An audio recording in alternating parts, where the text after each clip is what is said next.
Oh, bana iyo, bonjour Nabino. Vraiment, tant nalandi vidéo yo tranganya dave na cheo ya mutu azopesa conseil na mawa Rwandais pa Brazzaville. Et nazalaki pe na préoccupation toute la journée à lelo. Yango labina partager na bino makambo ezoleka awa na Arizona eta onga nazali awa. Vraiment situation ba Rwandais oyo photo zwango au sérieux. Moi, je sens un plan machiavélique au bateau à vous préparer. À ta génération, n'a pas de cas. Mais génération à banana biso, be banana biso. Nous risquerons ces pays-là siéger biso, bas diriger son bateau. Parce que moi, je travaille dans une école ici. Une école à vocation technique, n'est pas INPP, pour là où je suis conseiller académique.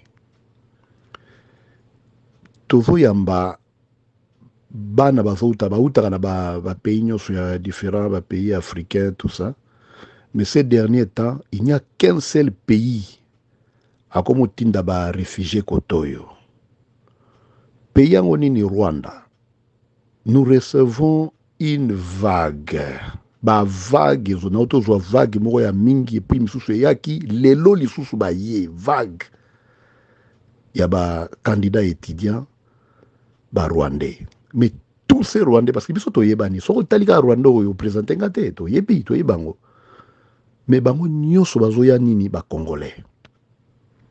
Lelo epesi nga na kanda na approcher toute une famille et on a papa, na mama, bana. Na pousse na tuni bango bino bo uchi wapi. Oh, we are from Congo, donc toza ba ressortissant ya Congo. Kabi Congo ya wapi? Oh na East ya Congo, mboka na bino boyebi kombo te nini province, village, territoire, boyebi te kaka East, oh East. So boyao bo uchi wapi? Oh to uchi Rwanda. Bo koma ina Rwanda ndenge nini? Oh to kindaki ba réfugié na Rwanda. Ah. Donc Congolais ake réfugié na Rwanda. Na tuni bango ba banda bolongwe Congo boke Rwanda, bosali combien de temps? 4 mois. Outi Congo bo vandi na Rwanda 4 mois après bozui nzela boye na États-Unis boloba Swahili apana bayebi Swahili te bazolo baka Kinyarwanda ngapisko bino bolaki na Est ba province nyonso ya Est wana ezala bolaki na Nord Kivu, Sud Kivu, territoire nyonso na Est balobaka Swahili sko bino boyebi likolo bazabi bana mikete 20 ans 22 ans likolo. Les 4 mois ka boye na Rwanda bobosani ba langue ya Congo, même pas dialecte, même pas Swahili, mbala moko bozo ba Kinyarwanda avec perfection, bokelonga na 4 mois. Oh, toalaki na camp de réfugiés na Rwanda ngabi. Il y a un problème. Donc c'est clair, c'est quoi? Rwanda a komi ko fabriquer ba réfugiés na ye. A komi fabriquer ba réfugiés na ye. Donc Rwanda sikoyo azosala ba demande na ba pays ya minene oyo biso toyali oyo ba Canada, ba États-Unis, azolobake aza na ba réfugié congolais na territoire na ye. Aza na ba réfugié congolais bazokima ba guerre pa na biso na Congo, ye Rwanda azoyamba bango. Azosengela bango mena ba exil libanda. Alors que o azotinda libanda ezaka bana ya mboka na ye moko. Donc, il commence à fabriquer ces réfugiés. Ya ye moko na kati ya Rwanda zotinda. Sikoyo oya mibali mingi bazo yawa, o bazo maîtriser anglais, bazo na mwa niveau likolo, balika ka armée. Balika ka armée, bazo sala armée. Ba o misusu bazo na ba niveau intellectuel mwa muke, bazo kende na ba école technique. Ba université, bango bazo kende. Et puis bana na biso ba vrai congolais, balingi mwa classe te. De balandi ba papa na bango kayu de soka ka mwana zui high school azui diplôme azui kaka mwana ba betaka libanga wana azui mwa musala mwana komo toucher ba 1000 1200 1300 par semaine esili mwana lingi so mwa classe T mwana azu soka mbongo na ye asuki wana mi bana ya wana bazolo milai mike milai bazotanga na armée ba kotie bele awa na ba formation na armée américaine. Bana wana baza na ba université, bana wana baza na ba école technique. do aliro biso tolingi ndombolo na ba distraction pa na biso iko koma na niveau moko boye ba congolais formés soi-disant congolais mais baza ba congolais qui sont des rwandais bako kome belé awa na ba domaine nyonso comme ndele bana na ba système que oh non les kuna na mboka bato baza kuna bafoko ko gérer bien te il faut que ba diaspora bakende ko imposer bango kuna peut-être batinda bango pa meka ko aider mboka ba meka ko mema mentalité ya sika tout ça diaspora oyo kozongela bino na mboka biso pardon bino te parce que c'est notre pays ekozala diaspora oyo yo génération bazo former awa bakomi ebele ba rwandais mais ici ils sont des congolais pe bazolata na ba brassard na bango ba drapeau ya Congo ba mema fomu na mutu na mutazana mwe ndis ni mwe ya Congo alataka mwa brasserie ya drapeau azana mwa chaînette ya Congo ya RDC donc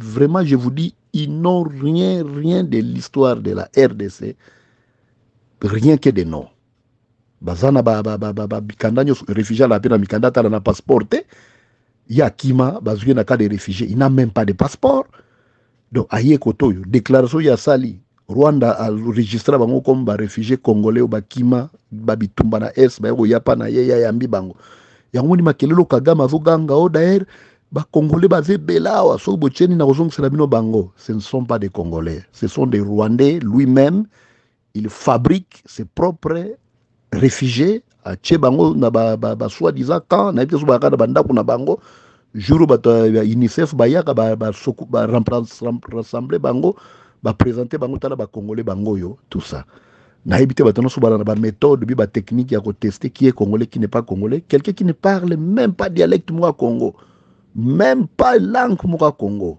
seule langue ha ba ka Kinyarwanda bi bango ba za congolais vraiment souci na lagi nango yango parce que ça me fait mal nazo travailler na bana wana lelo kutu moko ba benga pona ko sala interprète parce que kena infirmière il fallait ba sala examen médicaux azolo baka Kinyarwanda ba ko benga nga ba yebike soki ba congolais ba ye ngam na yeda bango na ko interpréter soit swahili nazo interpréter en anglais soit français nazo interpréter en anglais belingala na interpréter en anglais ata ba dialecte ko ba ki Congo na meka ko interpréter en anglais mais nakende kuna azoba ngabi no lango nga na biango teza langa na biso te ngabi lango eza ya Rwanda. Oh no, he say he's from Congo. No, this language not from us. This is Kinyarwanda. Is a language from Rwanda, not from Congo. Nabisi bango na bi munoko ya zolo beza ya Congo te. Nga na yebi yango te tozalaka nango te. Isa munoko ya Rwanda. Bango bazo insister. Oh no, mais ya uti Congo mikandanyo yango aza muta Congo tout ça uti na yesi ngambo. Je n'ai pas de procès de tension au salaire, mais moi je vous dis que il n'est pas du Congo, c'est tout. Na komi ko banga parce que nazo sala na ba komi tellement belé, so ba moninga na komi ko luka peut-être ko bimisaka identité na bango, oui ba tona balaka moi compliqué donc comme ils sont capables peut-être ya ko meka ko filenga peut-être pe ko sala nga mabe, donc je commence vraiment à envisager même na longo msala na kuna parce que milieu commis un peu gâté. Trop de Rwandais, des jeunes Rwandais, bah y est belé, soit disant bah congolais. Vraiment, tout prier pour Namboka. Tout prier pour Namboka parce que l'avenir, ils ont l'accès bien té. Ils ont l'accès. Ceux qui t'ont vu ma sériété, ceux qui t'ont se décidé que batouana, to benga bango na ba kombo na bango, ou les qui t'ont zela ba ki maraba qui n'ont kota na ba armée na bango ba formé. Ceux qui t'ont su courage à longo la bango na armée té.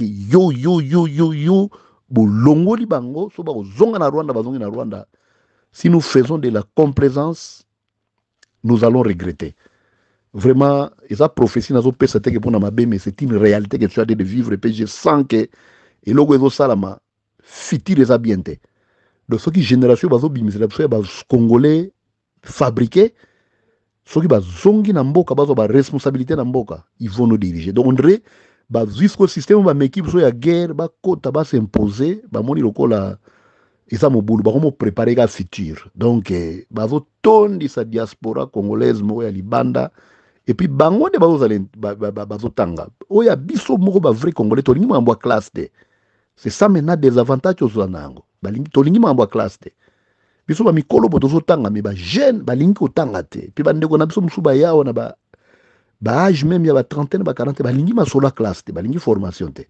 balingi akayu azwa lar asomba car azwa mwa ndaku alataka bien asuki wana.